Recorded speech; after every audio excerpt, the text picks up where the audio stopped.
ተረጋጉ። ሁላችሁም በየተራችሁ ደርሳችኋል። በእውነት ደግስ በጣም ፈጣሪ እድሜና ጤና ይስጠው። ይሄው አንተ ተባረክ። ይሄው አንቺ ክበርልኝ እኔ ልጅ። ጋሼ ይግቡ። ጋሼ ከዚህ በላይ ዝም ማለት አልችልም። በቂ ሀብት አለው፣ ጤና አለው፣ ፈጣሪ የሰጠው ግን ምንም ደሃን እየረዱበት አይደለም። ባለ ስጋ ቤቱ እንኳን በአቅሙ ለማህበረሰቡ ቀን በቀን ስጋ እንደሰጠ ነው። እርስዎ ምን አለቦት? ልጅ የሎት፣ ቤተሰብ የሎት፣ ግን ምን ያደርግላቸዋል? ይሁሉ ሀብት ምንም ደሃን እየረዱበት እኮ አይደለም። ምን እያደረኩ እንደሆነ ለነሱ መናገር አስፈላጊ አይመስለኝም። በዚህ ራስ ወዳድነታችሁ የተነሳ ነው የሰፈር መንደር ሁሉ ሰው ቢጠላችሁ። የእነሱ ተግባር እኔ ምንም አይጎዳኝም። ጀሃንም መግባት ይችላል።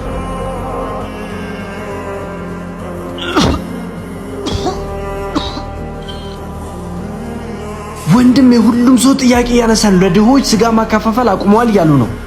አዎ ልክ ነህ። እና ታዲያ ለምንድን ነው ድሆችን መርዳት ያቆምከው? ለማህበረሰቡ እስካሁን ድረስ ቀን በቀን የሚሰጣቸው ስጋ ብሩ ከኔ ኪስ አልነበረም እስካሁን የሚወጣው ከጋሼ ነበር እስካሁን ድረስ ይወጣ የነበረው።